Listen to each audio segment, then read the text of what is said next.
Alors nous sommes aujourd'hui le jeudi, on est 26 Tevet et nous sommes arrivés d'Af Kafhe de Gitin Kafhe, mais il nous restait hier les 7 dernières lignes de Kaf Dalet Amud Bet, 7 dernières lignes. Amar Rav Kulan Posin Bichona Hos Min Harishon. Rappelez-vous, on a vu hier dans la Mishnah les guettes qui sont pasoul. C'est soit quand quelqu'un il entend des scribes écrire un guet, après il le prend pour donner à sa femme, on a dit c'est pas bon parce que ça n'a pas été l'ishma. Soit un monsieur, il a entendu un autre monsieur qui avait le même prénom que lui et sa femme aussi. Lui, il a écrit un guet pour sa femme, après il a changé d'avis. Et il veut prendre ce même guet de l'autre pour le divorcer avec lui-même. On a dit c'est pas bon non plus, c'est le guet il n'est pas valable. Soit c'est un monsieur qui avait deux femmes avec les mêmes prénoms. Il a écrit pour l'une, il ne peut pas divorcer l'autre. Enfin, soit un monsieur qui va chez un scribe qui lui dit écris-moi un guet pour l'une de mes deux femmes. Après, moi je choisis, je le donne à qui je veux. Là aussi, on a dit c'est pas soul. Donc, Rav dit Kulan, tous ces guettes là ils sont pas soul. C'est-à-dire, si un homme il donne un guet pareil à sa femme, la femme n'est pas divorcée, n'est-ce pas? Le guet il n'est pas soul, donc la femme n'est pas divorcée. Mais Rav dit quand même. Poussin Bichona, si c'est un Kohen qui a fait ça, bien que le guet il ne soit pas valable, sa femme, elle ne peut plus se marier avec un Kohen. C'est ce qu'on appelle Riach Haget, l'odeur du guet. Parce que nous, on sait qu'une femme divorcée ne peut pas se marier avec un Kohen. Mais comme là, c'est vrai qu'elle n'est pas divorcée, elle n'est pas, puisque le guet il n'est pas valable. Mais comme il y a ce qu'on appelle l'odeur d'un guet, puisqu'il lui a donné quand même un guet, mais le guet il n'était pas valable. Comme il y a cette odeur de guet, elle est considérée entre parenthèses comme divorcée, donc elle ne peut pas se marier avec un Kohen. Mais quand même, Rav dit, sauf le premier. C'était le premier cas où il a entendu des scribes écrire entre eux pour s'entraîner à des guitim. Là, lui, Rav dit, celui-là, vraiment, le guet, il n'est pas saoul, et la femme, elle n'est rien du tout. Donc, si le mari meurt, elle peut très bien se marier avec un Kohen sans aucun souci. Ou Shmuel Amar Afrishon Nami Posel. Shmuel lui dit non, même le premier cas, il est pas soul. Non, il est pas soul, mais il est rend pas soul. La femme, elle ne peut pas se marier avec un Kohen non plus. Parce qu'il y a quand même cette odeur de nom de guet chez la femme. Et voilà. C'est ce qu'on appelle Riach Haget. Comment dire, elle peut pas se marier avec un Kohen? Il faut bien qu'elle divorce pour se marier avec un Kohen. Non, elle peut, elle marie ici, il meurt. La veuve, elle peut se marier avec un Kohen. Ah, la veuve, elle peut se marier. Voilà. Mais la divorcée, non. Or, celle-là, si son mari meurt, on va pas dire, voilà, c'est une veuve. Donc elle peut se marier avec un Kohen. Non, parce qu'elle a eu une odeur de guet, alors elle est considérée comme divorcée. Et si son mari c'est un Kohen, elle reprend normal. Tu veux dire si elle a divorcé de lui? Non, si c'est son mari là qui lui a donné ce guet, qui a une odeur de guet. Oui, pour elle, elle n'est pas divorcée. Il la prend pas, elle n'est pas divorcée, elle est à lui. D'accord, elle n'est pas divorcée, mais s'il meurt, voilà, s'il meurt et qu'après donc elle veut se marier avec un Kohen, là on ne la considère pas comme une veuve mais comme une divorcée. Donc Shmuel il a dit même le premier cas aussi, il rend pas seul, la femme elle ne peut pas se marier avec un Kohen. Pourquoi? Ve'azda Shmuel el etameh de'amar Shmuel kol makom sheshanu hachamim get pasul ou fosel halisa psula pesula ou fosla tamenahin. Shmuel il a donné un principe, il a dit à chaque fois que les hachamim disent le get il est pasul, donc le get il est pasul, ça veut dire le get n'est pas valable, donc la femme elle n'est pas divorcée, mais ou fosel. Mais il rend la femme pas sourde pour ne pas se marier avec un Kohen. Ça, c'est un premier principe. Et Shmuel rajoute un deuxième principe. Chaque fois que les Haramim disent quand il y a une halitza, c'est-à-dire que quand une femme elle est mariée et son mari meurt sans enfant, enfin, elle n'a pas d'enfant de lui, donc elle doit faire yiboum halitza avec le frère de ce monsieur. Si le monsieur il veut faire halitza, s'il y a une halitza psoula, c'est-à-dire soit que le monsieur c'est un petit ou il n'a pas fait la halitza comme il faut, d'accord? On va voir ici par exemple des exemples. Eh bien, la halissa l'ibsoula, d'accord, mais au foslat amenahim, elle ne peut pas faire yiboum avec les autres, d'accord. Même si la halissa n'est pas sourde, donc c'est comme s'il n'y a rien eu, alors elle peut faire yiboum. Non, comme il y a une odeur de halissa, on va dire comme ça, elle ne peut pas faire yiboum. Elle est obligée de faire une halissa, une autre halissa, soit de lui ou soit de quelqu'un d'autre. Ça c'est l'avis de Shmuel. B'ma'arba amri meshemeh de Rabbi Azar. À Bema'arba, c'est en Israël. Quand on est à l'ouest, c'est en Israël. Puisque Israël, c'est à l'ouest de Bethel. Amri Meshemeh de Rabbi Azar. Et d'abord, on a enseigné au nom de Rabbi Azar. Smol velayla pesolot ou foslot. Smol velayla. Smol, c'est-à-dire si la femme elle fait halissa avec le pied, la jambe gauche, elle enlève la chaussure du pied gauche au lieu d'enlever du pied droit. Ou bien si elle fait la halissa layla dans la nuit, la halissa elle est psoula, comme on a dit, c'est pas valable parce qu'il faut prendre la jambe droite et il faut que ce soit fait le jour, comme un din, et au fuslot. Et la femme, elle ne peut pas se faire yiboum avec un des autres frères.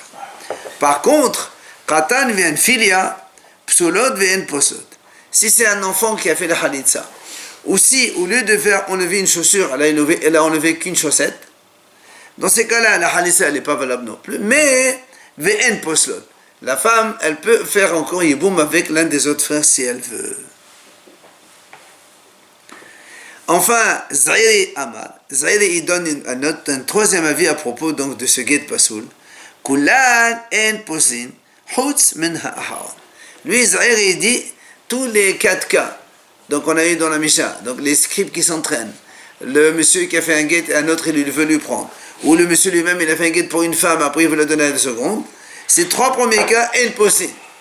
Pour lui, ça s'appelle même pas un guet. Et la femme, elle n'est pas considérée comme divorcée, au contraire, elle peut se marier avec un Kohen.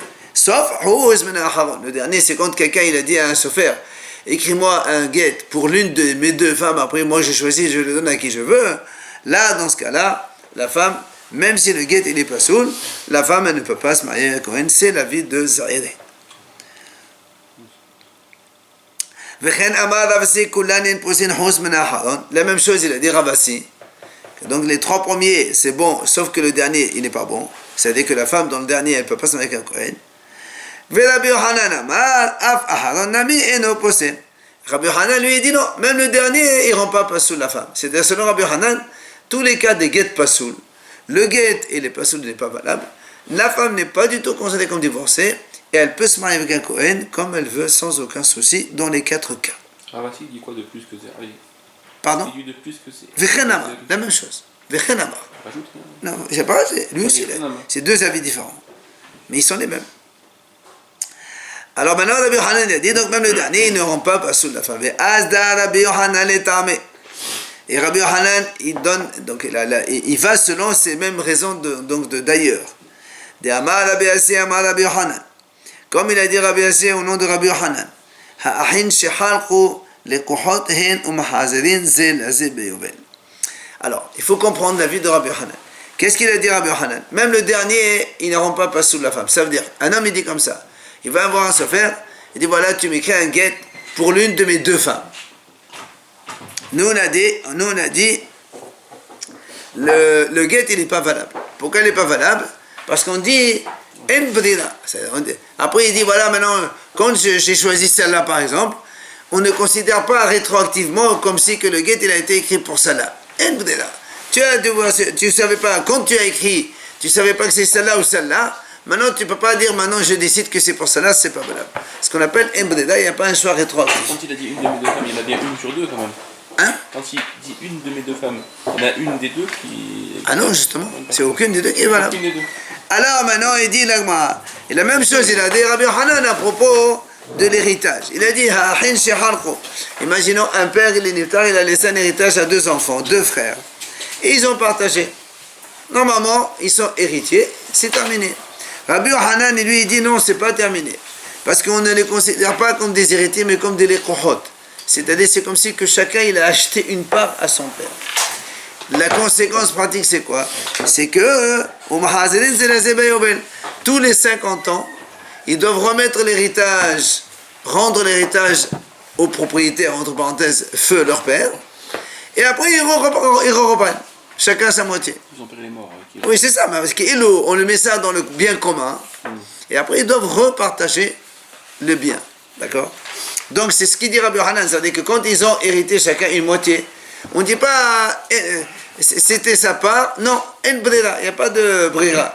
Peut-être que c'est la part de l'autre, peut-être que c'était pas ta part, donc tu es obligé de remettre ça donc, dans le tas pendant le Yovel, et après on repartage. C'est donc la même raison de Rabbi Yohanan, chez nous dans le cas de la femme et dans le cas des héritiers, comme quoi on dit en brira, il n'y a pas de choix rétroactif. Quand on fait une chose, si après il s'avère qu'il y a le choix, eh bien on ne décide pas que c'est comme ça que ça a été choisi depuis le début. Et la Gemara nous dit ici, c'est-à-dire pourquoi Rabbi Yochanan il a besoin d'enseigner la même raison dans deux cas différents, dans le cas de la femme et dans le cas de l'héritage. Et la Gemara dit, car si il nous dit seulement dans le cas de guet, comme ici il a dit Rabbi Yochanan, si un homme il dit à un scribe, écris-moi un guet pour l'une de mes deux femmes. Nous on a dit que le guet il est pas sourd. Donc le guet il n'est pas valable du tout. Et Rabbi Yochanan dit, puisqu'il n'est pas valable du tout, la femme elle peut se marier avec un Kohen sans aucun souci.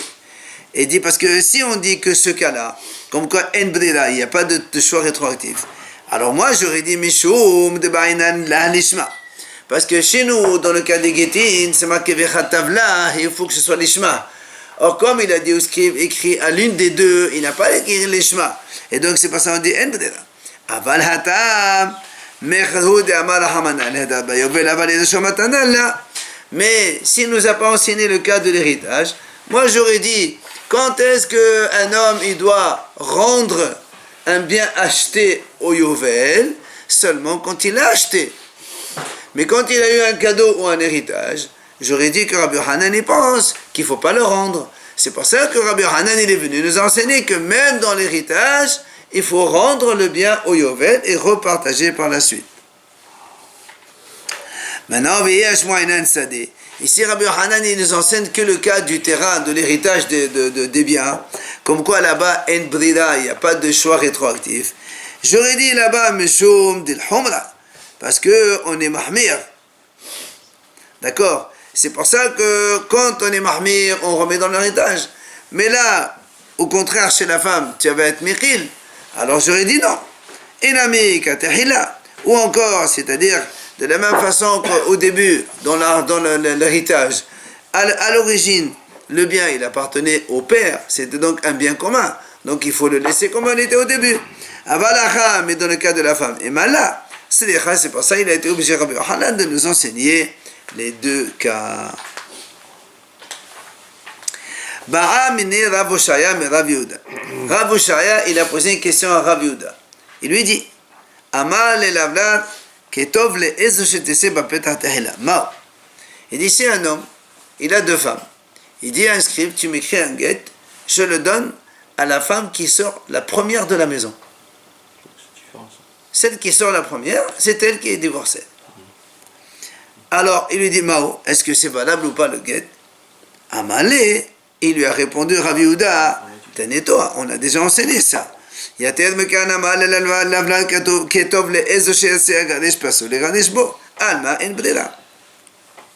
lui dit, on a vu dans la Mishnah, le cas où un homme il dit à un scribe, écris-moi un guet pour l'une de mes deux femmes. On a dit, c'est pas valable. Ben ça c'est pareil. Quand tu dis celle qui sort la première, l'une des deux, c'est la même chose. Oui, mais celle qui sort la première, elle va être quand même précisée, donc elle va être quand même divorcée. Plus ah non, nous on a dit comme ça. Et lui il a dit, est-ce que la question elle est, il lui dit, est-ce que c'est valable ou c'est pas valable? Il dit non, comme là-bas c'est pas valable, ici c'est pas valable. Alors, le mal va objecter, et TV.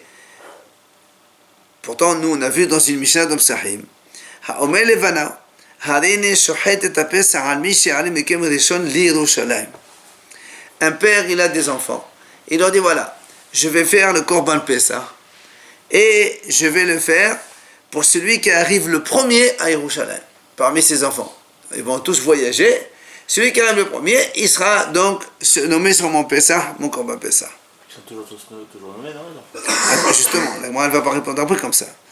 Kevan shenichnas rishon rosho verubo, dès que le premier frère, un des enfants, il a rentré sa tête et la majorité de son corps dans la ville de Yerushalayim, Zachar behercho, il a donc mérité sa part, et en plus, Umezaket havemo, et il fait hériter tous ses frères avec lui, puisque tous ils sont nommés dans le korban de leur père. Alors, donc la Gemara lui dit, donc qu'est-ce qu'on voit ici? Qu'est-ce qu'on voit ici? Quand le père il leur dit, je vais faire le korban pour celui qui rentre le premier à Yerushalayim, d'accord? Et donc là, tu vois bien que dès qu'il est rentré, on a dit ça marche. C'est-à-dire que sa nomination dans le Korban, elle était rétroactive. Lui, il va faire la shchita du Korban maintenant. Il lui dit voilà, je te nomme sur ce korban, enfin, je nomme celui qui rentre le premier, et au début, qui est lui, il les a pas nommés, et après, quand il a fait la shahita, il dit voilà, comme toi tu es rentré le premier, alors tu étais dans le korban. Le Corban, c'est après qu'ils sont rentrés. Non. Et comment il peut le nommer si... Alors, c'est ce que l'Agma peut dire maintenant. Alors, l'Agma a dit, donc ça c'était la question, qui est l'eau? Ici, on voit qu'il y a Bodeda. C'est-à-dire, au début, il dit voilà, celui qui rentre le premier, il sera nommé, et après, il va être nommé, alors qu'au début, il n'était pas nommé. Mais si c'était son frère qui était rentré, il serait nommé au nom de son frère. Très bien, mais c'est toujours, il y a Bodeda. Ici, on voit qu'il y a un choix rétroactif. C'est-à-dire, tu décides que, quand toi tu as fait la shahita, celui qui est rentré au premier, il a été nommé a posteriori. Amale, alors il lui dit, Hoshaya, mon fils Hoshaya, quel rapport entre les psahim et les gitin? Moi je te parle de guet, toi tu me parles de Korban Pessah. Là-bas, dans l'histoire de Pessah, là-bas Rabbi Yohanan il a expliqué, il a dit tout ce qu'il a fait ça, c'est pas parce qu'il va les nommer, on va pas. Ils sont tous nommés déjà. C'est juste pour qu'il les fasse un peu, les arrêts de temps mitzvot. Comme ça, tous ils courent vers la mitzvah. C'est pour ça qu'il leur a dit ça. Mais ils étaient déjà nommés avant. Il n'y a pas de brera ici. Il dit la preuve. Daïkanami, la preuve. Dekatan, il s'est marqué là-bas.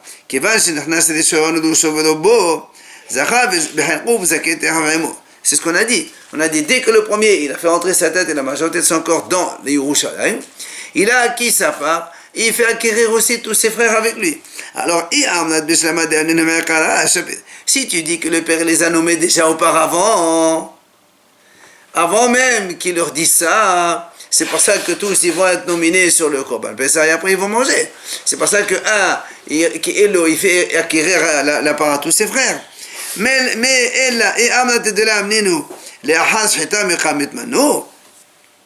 Mais si tu dis qu'il les a pas nommés, comment, après la shahita, il peut les nommer? Après, quand on a fait la shahita du korban, on ne peut plus nommer personne. Donc là-bas, ça n'a rien à voir. Là-bas, il n'y a pas de brira. Là-bas, il les a déjà nommés à tous. Juste, il voulait un peu les stimuler pour qu'ils fassent les mitzvot avec zèle. La preuve, la Mishnah a dit là-bas dans Psahim, on a le droit de se nommer sur un korban tant qu'il n'a pas eu la shahita. Je peux être nommé sur un korban. Après, j'ai dit, je peux changer d'avis. Non, je ne veux pas celui-là, je vais aller chez ma grand-mère, ou bien chez mon oncle, ou bien chez mon truc. Tant que le korban n'est pas égorgé. Mais dès que le korban est égorgé, c'est fini. Tu as été nommé sur un korban, c'est terminé. Donc là aussi, si tu dis que le père, il leur a dit, je vais faire la shahita pour celui qui va entrer le premier, s'il avait la shahita, il ne peut plus nommer personne. Donc on est obligé de dire qu'il les a tous nommés auparavant. Et quand il leur a dit ça, c'est juste pour un petit peu les stimuler pour les mitzvot. Donc ça n'a rien à voir. La preuve, le Gemara dit, Tanya nami achi, maaseh vekadmo banot labanim. Konemseo banot zlizut ubanim shfalim. Il dit, une fois, il y avait une histoire comme ça, un père, il a fait comme ça à ses enfants, et il s'est trouvé que les filles, elles sont arrivées les premières, avant les garçons. D'accord? Et qu'est-ce qu'il y a marqué là-bas? Les filles, elles étaient zlizut, elles étaient scellées, et les enfants, shfalim, ils étaient honteux. Mais si tu dis que celui qui n'est pas arrivé, il n'a pas été nommé, il fallait dire qu'il n'était pas nommé. Donc tu vois bien que même s'ils sont arrivés en dernier, ils ont quand même une part dans le korban. Donc ils ont été nommés déjà auparavant tous. Ok? Voilà donc la réponse à propos du korban Pessah. Seulement, Amal Abaye, il vient ici, il s'étonne. Il dit, c'est quoi cette question?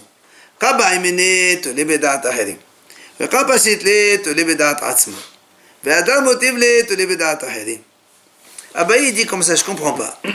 Là-bas, la question c'était quoi? La question c'était, un homme il dit à Sofer, écris-moi un guet, je le donne à la première des femmes qui sort de la maison.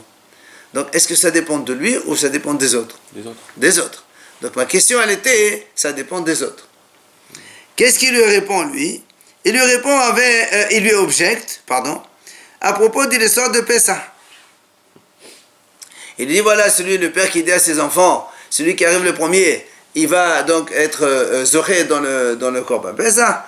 Ça dépend de qui? Ça dépend le fils lui-même. Ça dépend pas, c'est pas quelqu'un d'autre, c'est Bedat Atzmo. C'est si l'enfant il arrive le premier, c'est lui qui va être nommé. D'accord? Ils sont tous nommés d'avance, on a dit. Oui, mais quand il leur dit ça,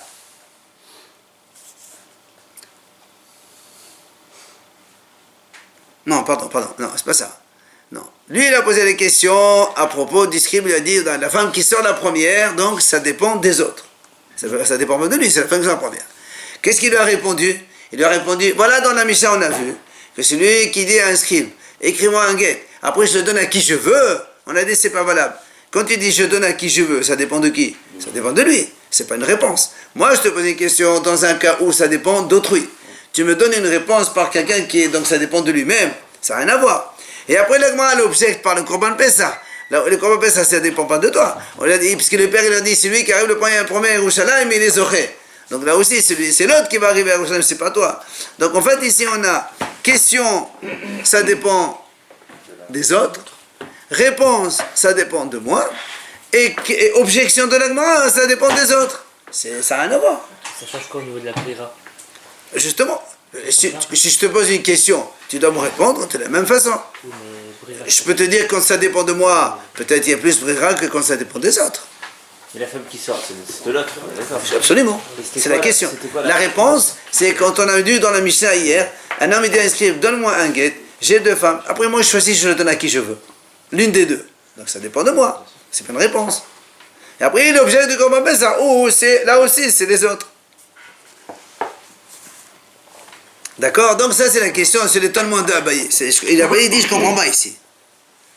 Amar Rava, vient Rava et lui répond. Il dit, Maïa Kosek, quel est ton problème? Rava lui dit, mais quel est ton problème? Dilma, Mandit, Lebedela, le Shat, Lebedela, Tasmo, le Shat, Lebedela, Tahrim. Et Lebedela, Mandit, Lebedela, le Shat, Lebedela, Tasmo, le Shat, Lebedela, Tahrim. Et Lebedela. Rava lui dit, quel est ton problème? Moi je peux te dire, celui qui y a brira, que ce soit, ça dépend de lui ou ça dépend des autres, dans tous les cas, il pense qu'il y a brira. Et celui qui dit qu'il n'y a pas de brira, dans tous les cas, il pense qu'il n'y a pas de brira, donc que ça dépend de lui ou ça dépend des autres, ça changera dans l'affaire. D'accord? Le choix rétroactif. Hein? D'accord? Il lui dit, monsieur, que ça dépend de lui ou des autres, ça n'a pas d'importance. Le tout, est-ce que le monsieur, il pense, Hacham, il y a brira ou il n'y a pas brira? Celui qui dit il y a brira, c'est dans tous les cas il y a brira. Et celui qui dit qu'il n'y a pas brira, dans tous les cas il n'y a pas brira. Donc ça dépend de lui ou ça dépend des autres, ça ne pose pas vraiment de problème. Donc je ne vois pas en quoi tu t'étonnes. Alors c'est là où Amal et Rab Mesharcha le Rava. Rab Mesharcha, il objecte contre Rava. Il dit, dis-moi, pourtant nous on a vu. Veha. Rabbi Yehuda, on a vu dans un cas. Rabbi Yehuda, Detole Bedat Atzmo, Let Lebedela. Il dit voilà, pourtant, toi tu dis, celui qui a brira dans tous les cas, et celui qui n'a pas dans tous les cas. Il dit voilà, nous on a vu Rabbi Yehuda. Donc, quand ça dépend de lui, il dit lui, il n'y a pas de choix rétroactif. Et quand ça dépend des autres, il y a un choix rétroactif. Donc tu vois bien que la situation dépend des autres ou dépend de moi. Ça change par rapport à la notion de il y a brira ou il n'y a pas brira. Il va lui montrer où c'est qu'on a vu ça. Il lui donne le premier cas. On est en bas là, les 4 dernières lignes. Ça c'est donc Rabbi Yehuda. Donc quand ça dépend de lui, il n'y a pas de choix rétroactif. C'est quoi le cas? On a vu ce cas plusieurs fois dans la Gemara déjà. Si quelqu'un, un juif, il achète du vin chez les Koutim, avant que les Hachamim ont interdit le vin Goy, donc on pouvait boire le vin d'Egoïm. Mais on sait que les Koutim ne prélèvent pas le maaser. Donc quand ils achètent du vin, c'est pas comme à Am Haaretz, ils font la trouma, mais ils font pas, c'est ce qu'on appelle Dmaï. Là, les Koutim, c'est du non, mais on sert 100%. Donc, toi, tu achètes du vin chez un goy, une cruche, et donc tu dois prélever trouma, les maaser, premier, deuxième, etc., avant de boire. Seulement, ce monsieur-là, il n'a pas d'ustensile. Il n'a que la cruche. Par exemple, imaginons il a 100 litres, il doit enlever 2 litres dans une bouteille pour le Kohen, c'est Trouma. Après il enlève un peu moins que 10 litres dans une autre bouteille pour donner à un Lévi. Après tu as le Maaser Sheni encore 10 litres. Donc il n'a pas. Il n'a qu'une cruche, il a un verre pour boire. Alors qu'est-ce qu'il fait? Alors la Braïta dit comme ça, celui qui achète Omer, il dit Shne Login, Shane Ati Lavdi Shadin Trouma. Asala Maaser Rishon. Tisha Maaser Sheni. Umehel Veshote Miyad Evde Rabbi Meir. Rabbi Meir dit, c'est pas un souci. Il pense dans sa tête. Dans cette cruche-là, il y a 100 log. Bon, la Gemara elle parle de log. Bon, nous on parle de litres, c'est pareil. Il y a donc 100 litres. Bah, imagine, 100 litres. Il dit comme ça dans sa tête. 2 litres, c'est pour le trauma le Kohen. 10 litres, Maaser Rishon du Lévi. Après, il reste à peu près 9 litres, Maaser Sheni. Et maintenant, il peut prendre la cruche et il boit. Ça veut dire, il boit. Il doit laisser dans la cruche 2 plus 10 plus 9, 21 litres à peu près. Et quand à la fin il reste, après il va les donner au Kohen. Pourtant, quand il est en train de boire, tout est mélangé. N'est-ce pas? Et là, ça c'est Rabbi Meir qui dit ça. Mais Rabbi Yehuda, Rabbi Yossé, Rabbi Shimon, Osrim. 3 Hachamim, Rabbi Yehuda, Rabbi Yossé, Rabbi Shimon, il dit c'est assourd. On n'a pas le droit de faire ça. Tu ne peux pas dire, parce que quand tu es en train de boire, c'est encore mélangé. D'accord? Donc selon Rabbi Yehuda, ça dépend de moi. Et il dit que c'est assourd. C'est-à-dire, il n'y a pas de choix rétroactif selon lui. D'accord? C'est moi qui est en train de faire le maaser. Et Rabbi Yehuda, il dit c'est assourd de faire ça. C'est-à-dire, lui, Rabbi Yehuda, il pense qu'il n'y a pas de choix rétroactif. Tu ne peux pas boire jusqu'à 21 litres. Après, tu dis, voilà, les 2 litres, ceux-là, c'était prévu pour. Les 10, c'était pour. Et les 9, c'était pour. Tu ne peux pas dire ça. Tant que tu n'as pas séparé, il n'y a pas de séparation. Est-ce que ça dépend de lui? Pour l'instant, c'est pas parce que... Lui, il dit, il y a un cas où ça dépend de lui, et on voit qu'il n'y a pas de brida. Il va nous montrer un cas où Rabbi Yehuda, il dit le contraire dans un autre cas, où Da'at Ahirim. Quoi qu'il en soit, ça c'est le premier cas où Rabbi Yehuda, il dit, quand ça dépend de lui, il n'y a pas de brira, il n'y a pas de choix rétroactif. Ça marche aussi bien dans les liquides que dans les solides, ou c'est différent? Dans les Liquides que les solides. Bah, les solides, tu peux... les solides, Les solides, c'est pareil. on peut séparer. C'est pareil. Même sans le séparer, c'est-à-dire en dirant que les trucs qui sont en bas, c'est... Ah, alors maintenant, si on dit qu'il n'y a pas de brira, ça ne marche pas non plus. Parce que tant que tu ne les as pas individualisés, mis de côté, peut-être qu'après ça peut se mélanger. Imagine, tu as une caisse comme ça de pommes, qu'est-ce que tu vas dire? Les 10 pommes qu'il y a sur le coin droit, s'il y en a une qui tombe et se mélange avec l'autre, c'est pareil. On donne le même problème. On peut les séparer, là. Si tu sépares, il n'y a aucun problème. Justement, tout le problème, c'est la séparation après ou avant. Maintenant, le cas de Rabbi Yehuda où Tole bedat ahirim et le brira. Ça dépend des autres. Et Rabbi Yehuda dit, il y a cette fois-ci choix rétroactif. N'oublions pas, Rabbi il a dit, celui qui dit yesh brira dans tous les cas, et celui qui dit en brira dans tous les cas, et là, Rabbi Cherchia, il lui montre que non, c'est pas vrai.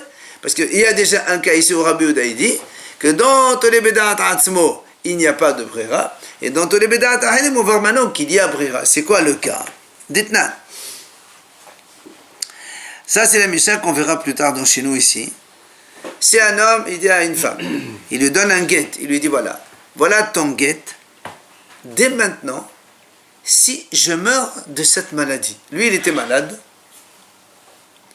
Il lui dit voilà, si de cette maladie il va mourir, par exemple, là on est aujourd'hui, on a dit aujourd'hui on est le 26 Tevet, ok? Il était malade, il donne la guet à sa femme, il dit voilà, dès aujourd'hui, s'il meurt de cette maladie, eh bien tu es divorcé. Imaginons il va mourir après Purim, eh bien le guet il prend lieu depuis aujourd'hui. Ça dépend de lui, là. C'est lui, évidemment. Oui, Ah, pardon, ça ne dépend pas de lui. Mourir, quelqu'un, ça dépend. C'est Hachem, oui, mais c'est Hachem qui va lui faire mourir, c'est pas lui. Il ne peut pas décider de sa mort. D'accord? Donc, 2 secondes. Seulement là-bas. Donc là-bas, nous on a dit comme ça. La Mishnah a dit là-bas, le guet il est valable. Donc si par exemple il dit voilà, aujourd'hui on est le 26 Tevet, si je meurs de cette maladie, ton guet il est valable dès aujourd'hui. Effectivement, s'il meurt par exemple à 25 Adar, eh bien la femme elle est considérée comme divorcée depuis aujourd'hui. Maintenant, là-bas, la Gemara dit comme ça. Mahid be'otan hayamin. Quel est son statut à cette femme-là pendant cet intervalle de temps, tant qu'il n'est pas encore mort? Elle n'est pas divorcée. Très bien. La Gemara dit elle est considérée comme une femme mariée normale. D'accord? Et quand il va mourir le monsieur, elle est considérée comme elle n'est pas ishtish. C'est-à-dire pendant tout ce délai-là, entre aujourd'hui et le 25 Adar, si le monsieur y meurt, on va la considérer qu'elle est libre. Mais s'il ne meurt pas, on la considère qu'elle est ishtish. Donc tu vois bien qu'il y a un choix rétroactif ici. Parce que s'il est mort, on considère que le guet est valable depuis le début et que la femme elle est libre tout le temps. C'est ce qu'il a dit Rabbi Houda. Elle n'a pas pu l'être. Justement, mais dans la théorie, Considérée, mais elle n'a pas pu l'être. très bien, mais elle est quand même, on la considère comme, non, pas, c'est quand, la question elle est, c'est quand le monsieur il est mort, a posteriori, rétroactivement, on considère que la femme elle était divorcée depuis, donc tu vois bien qu'il y a brira, il y a un choix rétroactif. Donc tu vois bien que Rabbi Houda, dans un cas où ça dépend des autres, ici c'est Hachem qui tue, c'est pas lui, et quand même il dit, c'est et yish brira, ya brira. Donc tu vois bien, ça c'est l'objection de Rabbi Mishracha contre Rava. Toi tu as dit, quand on a le principe ya brira dans tous les cas, et quand on n'a pas dans tous les cas, il dit c'est pas vrai. Rabbi Houda, dans le cas où ça dépend de lui-même, il a dit il n'y a pas de brira. Et dans le cas où ça dépend des autres, lui il a dit ya brira. Donc tu vois bien que ça n'a rien à voir. Ces deux notions différentes. Ça, c'est comme si tu partais à la guerre. Pareil. Est-ce qu'il lui dit, si je reviens pas, c'est la même chose, la femme elle a le même statut? Non, parce que là il dit s'il meurt de cette maladie. Là on va avoir beaucoup Oui, de à la guerre, mais c'est pas pareil. S'il meurt de cette maladie ou parce que ici, là-bas, on va discuter de ça dans la à propos de maladie et tout ça. Dans le cas, il a dit où la première femme qui sort, est divorcée. Dans ce qu'on a vu nous, juste avant. Oui. Il dit la première femme qui sort, dans les deux, là, qui sort de la porte, là, elle est Très divorcée. bien. Donc ça dépend d'elle. Absolument, Donc, ça dépend des autres. Donc elle va être divorcée alors. Justement, nous la question Par elle rapport était à au lui, début. Par rapport à ce cas-là. Justement, nous au début on a voulu, Rabbi il a dit comment tu poses une question, ça dépend de l'autre et tu réponds parce que ça dépend de lui. Alors Rava il dit mais c'est pareil. Là nous on lui dit non c'est pas pareil, tu vois bien que c'est pas du tout la même chose. Donc la question que tu poses c'est pas une question. Ou plutôt la réponse que Rava il a donnée à Abaye. Donc l'étonnement d'Abaye il revient maintenant. Je te pose une question sur Da'at Harim, tu me réponds sur Da'at Asmo, ça veut rien dire ça. Et Amal et Rav Mishalshia et Rava. Et Rav Mishalshia, il rajoute encore une autre objection contre Rava. Il lui dit voilà, Rabbi Shimon, voilà encore un autre cas où Rabbi Shimon il dit la même chose que Rabbi Houda. Quand ça dépend de lui, Rabbi Shimon il dit il n'y a pas de brira, il n'y a pas de choix rétroactif. Quand ça dépend des autres, il y a choix rétroactif. Donc ça aussi c'est une objection contre Rava. Un autre hacham. C'est le contraire de la vie. Ah non, c'est la même chose que Rabbi Houda. Quand ça dépend de lui-même, il n'y a pas de tri. Et quand ça dépend des autres, il y a un tri. Il y a un choix rétroactif. Il va nous donner les cas. Alors, donc donc ça dépend de lui, il n'y a pas de choix rétroactif. Quand ça dépend des autres, il y a un choix rétroactif. Il nous donne les deux cas. Premier cas, bon, ça c'est quand ça dépend de lui. Il a dit qu'il n'y a pas de choix rétroactif, c'est le cas de la cruche. Parce que dans la cruche, il y a marqué Rabbi Houda, Rabbi Shimon, les trois ils sont Rosrem. Donc ça dépend de lui-même, puisque celui qui dit dans la cruche, les 2 litres c'est pour la trauma de Cohen, les 10 c'est pour le Maaser des champs de Lévi, les 9 c'est Maaser Chéni. Et nous on a dit ça ne marche pas. Donc tu vois bien, ça dépend de lui, mais on ne dit pas qu'il y a un choix rétroactif, ça ne marche pas. Mais dans l'autre cas, ça marche pas, il a dit oui. ça c'est Rabbi Meir il a dit oui, Rabbi Shimon, et les autres ils ont dit non. Maintenant, quand ça dépend des autres, et lui il dit ça marche, le choix rétroactif, il dit voilà le cas. Donc Kedushin d'Itania, c'est marqué là-bas dans la Bourra de Kedushin. Une braïta dit comme ça. Un homme il va avec une femme, il dit voilà, la relation, c'est parce que nous on sait que dans ma cercle de Chine, on dit que l'homme il peut acquérir une femme, Bekesef avec de l'argent, soit Bishtar, soit Babia, avec la relation. Il peut faire une relation avec elle, il dit voilà, c'est comme ça que tu es mes Kodeshet. Mais il lui rajoute un tnaï, il lui dit à condition que mon père il soit d'accord. Ok? Maintenant, la Tanakama il dit, même si après le père n'est pas d'accord, elle est quand même Mekodesh ta femme. Ce Tanakama il pense, parce que quand un homme il va avec une femme, il ne va pas Hasbe Shalom pour Znout. S'il va avec elle, c'est que vraiment il pense qu'elle est Mekodeshet avec ça. Maintenant, ce qu'il a rajouté à condition que mon père il soit d'accord ou pas, c'est en plus.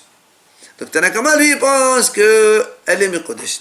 Vient Rabbi Shimon ben Yehuda, ou même Mishum Rabbi Shimon, voilà notre Rabbi Shimon à nous ici. Il dit, pas du tout. רצה האב מקודשת. לא רצה האב אינה מקודשת. Si le père, donc dans ce cas-là où le monsieur il va avec la femme, il lui dit à condition que mon père soit d'accord, on va demander au père après. Si le père dit oui, je suis d'accord qu'il se marie avec elle, le kiddushin sont valables rétroactivement. Donc ça dépend des autres. Il y a brira. Et si le père n'est pas d'accord, ça ne marche pas. Il est Kodesh. Donc de nouveau, question contre Rava, puisque Rava lui il a dit, celui qui pense qu'il y a un trait rétroactif, dans tous les cas il pense, et celui qui pense qu'il n'y a pas, dans tous les cas il pense. Et là on voit deux Chachamim, Rabbi Uda et Rabbi Shimon, que c'est pas vrai, que dans un cas il pense qu'il y a brira, et dans un autre il pense qu'il n'y a pas de brira. Donc la question de nouveau d'Abaye, elle revient. Comment moi je te pose une question, dans le cas où ça dépend des autres, puisque la question était, quand le monsieur il dit à un scribe, écris-moi un guet pour celle qui sort la première de la maison, donc ça dépend des autres, et toi tu me réponds avec le cas de notre Mishnah, celui qui dit à un scribe, écris-moi un guet, après moi je le donne à qui je veux parmi les deux femmes. Donc ça c'est moi qui veux, donc c'est pas une réponse. Amal, il lui répond Rava. Il lui dit, Ben Rabbi Yehuda, Ben Rabbi Shimon, lo shna tole bedat asmo, velo shna tole bedat ahrim et lehu b'dela. Il lui dit, pas du tout, monsieur, tu n'as pas compris. Il dit, aussi bien Rabbi Yehuda que Rabbi Shimon, que ce soit ça dépend des autres, ou que ce soit ça dépend de lui-même, eux, ils pensent toujours, il y a un choix rétroactif. Donc, dans le cas de la femme mariée, on a dit un choix, c'est pas un problème. Dans le cas du guet, il y a un choix, il n'y a pas de problème. Le problème qui se pose à propos de la cruche de vin, puisque tous les deux, Rabbi Yehuda et Rabbi Shimon, ils ont dit qu'un homme, il ne peut pas faire ça. Donc, s'il ne peut pas faire ça, c'est qu'il n'y a pas de choix rétroactif. Donc, comment toi tu dis, mais non, tous les deux, ils pensent dans tous les cas, il y a un choix rétroactif. Non, il dit, c'est vrai. En vérité, ils ont tous ce choix rétroactif. Rabbi Yehuda et Rabbi Shimon, ils pensent dans tous les cas, que ce soit dépend de lui ou des autres, il y a yesh brira. Alors, pourquoi dans la cruche, eux, ils disent que c'est assourd de faire ça? Là-bas,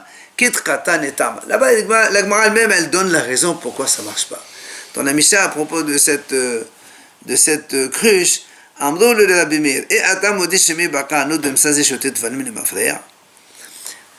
et Rabbi Shimon, donc ce monsieur qui a acheté la cruche, et donc il n'a pas de kilim pour mettre les troumas maaser. Il dit comme ça dans sa tête, voilà, les 2 litres de troumas ils sont là-dedans, les 10 litres de maaser rishon ils sont là-dedans, les 9 litres de maaser ils sont là-dedans. Et Rabbi Meir dit, il peut commencer à boire. Il laisse vers la fin 21 litres pour les donner à qui de droit. Et Rabbi Yehuda et Rabbi Shimon, ils ont dit, c'est assourd de faire ça. Alors nous, on a dit, ça veut dire qu'il n'y a pas de tri. Il dit, pas du tout, c'est pas ça la raison. Ils ont toujours le tri rétroactif. Mais là-bas, Rabbi Yehuda et Rabbi Shimon, ils ont dit, Rabbi Meir, qu'est-ce que tu racontes? Imaginons, le monsieur, il boit 79 litres. Il reste 21. Si maintenant la cruche, elle se casse. Oui? Donc il n'a pas donné le trauma. Il n'a pas donné maaser, ni rachon les premiers. Il a bu tevel, hayamita. Il était Mehel, non? Il a transformé sur les mains. Non, Mehel ou Eshoté, il commence, il boit, c'est pas Mehel. Tu peux être Mehel ou maaser chéni. Tu ne peux pas être Mehel à trauma et maaser les autres. C'est pas de ta faute, c'est elle s'est cassée la truc, c'est pas de sa faute. Donc, c'est pour ça qu'eux ils disent, pour nous ça ne marche pas, mais c'est pas ça. Donc tu as mangé tevel, tu as bu de tevel, monsieur. C'est pour ça eux ils disent, moi c'est préventif. C'est pour éviter que l'homme ne fasse un péché. Ça n'a rien à voir avec la brira ou pas brira. D'accord? C'est pour ça que nous on dit que c'est là-bas que c'est assaut. Et il ne peut pas le transformer comme il tient en argent et le donner? Ah non, un trauma tu ne peux pas le transformer, le maaser rishon non plus, il faut le donner. Il n'est pas obligé Il n'y a pas de transformation, hein? Il n'est pas obligé d'être jusqu'à 79. Ben c'est, imagine qu'il boit que la moitié. Et la cruche elle se casse. C'est ça la question. Chez Bakan, si la cruche se casse, et après il se retrouve en train d'avoir mangé et bu des tvalim, de teben. C'est assaut. Une goutte, c'est pareil alors. Ben absolument. C'est pour ça eux ils disent il touche à rien tant qu'il n'a pas prélevé. Mais même s'il prélève demain le tevel, il prend feu. Non. Si je prélève la trauma, il n'y a plus de tevel maintenant. Si je prélève la trauma, je la mets dans une bouteille. Moi, je suis tranquille. La bouteille se casse, je m'en fous. Le coin, il a perdu. C'est pas moi. Moi, j'ai rien perdu. Moi, je n'ai pas fait de péché. Quand il a bu, il a laissé dans la cruche. Elle est là. Le reste, il est là. Le tevel, il est là. Oh, la trauma, elle est dans la cruche. Oui. Et alors, si la cruche, elle se casse. Ça y est, j'ai séparé, moi. J'ai fini. Où tu as séparé? Tu n'as pas donné. J'ai pris ma part. Et non. Quand les litres ils sont mélangés, si tu sais 100% que tu va te rester et que tu vas pouvoir le donner au Kohen, il n'y a aucun problème. Il y a brira. Seulement, eux ils disent, mais peut-être que avant même que tu donnes au Kohen, la cruche ça se casse. Donc tu as bu 10 litres sans avoir prélevé la trauma. Oui. Mais au fur et à mesure que je bois, je laisse Mais où tu laisses? dans la bouteille, dans La cruche. Mais si la cruche elle se casse, tu n'as rien donné. Mais si le Cohen il meurt aussi, c'est pas vraiment. Ah il y a non, il faut prélever dans un ustensile à part. Là, tu es sûr que la trauma elle est là, même si la trauma se casse, c'est pas ton problème. Mais là, quand tu as un trauma, s'il se casse, tu as bu du tevel. C'est comme ça. Alors, la question, elle est contre Rabbi Meir. Et alors, qu'est-ce qu'il dit Rabbi Meir? Pourquoi Rabbi Meir, il a dit qu'il a le droit de boire et d'attendre? Il a dit quand elle se casse, pour l'instant, elle ne s'est pas cassée. Il peut boire dès maintenant. D'accord? Non, ça veut dire que c'est Rabbi Meir. Il est cool. Si tu veux. Mais Rabbi Meir lui dit, on ne craint pas des choses comme ça. C'est pas courant qu'une cruche de vin se casse. Et s'il s'oublie Hein? Il s'oublie, il vaut plus. Ah non, on n'oublie pas. Il vaut plus qu'il s'arrête. Ah non, écoute, quand tu sais qu'il y a du cochon et qu'il y a de la viande cachère, tu fais quand même attention de ne pas manger de la viande taref. D'accord, mais 79,90. Ah non, on rigole pas. Faut oublier, il a Là, raison. tu sais, mais non, tu peux pas oublier. Quelqu'un qui mange la trauma, il est haïbita, tu manges, ça va pas ou quoi? Quelqu'un il joue avec la mort maintenant? Non. Donc, réponse de la Gemara, c'est que tout le monde pense que quand il y a brira, il y a toujours brira, que ce soit dépend de moi ou pas dépend de moi. Le cas de la cruche, il y avait une raison à part, et donc la question de Abaye, elle n'y est plus. Il ne peut pas lui dire, moi je te pose une question, toi tu me réponds, et alors, Abaye lui dit alors, quand le principe de il y a brira ou il n'y a pas brira ne dépend pas que ce soit de moi ou de l'autre, ça n'a aucune importance. Si c'est oui, c'est partout c'est oui, si c'est non, c'est partout c'est non. Donc on peut très bien répondre l'une dans l'autre. Ok? Voilà. Ouais,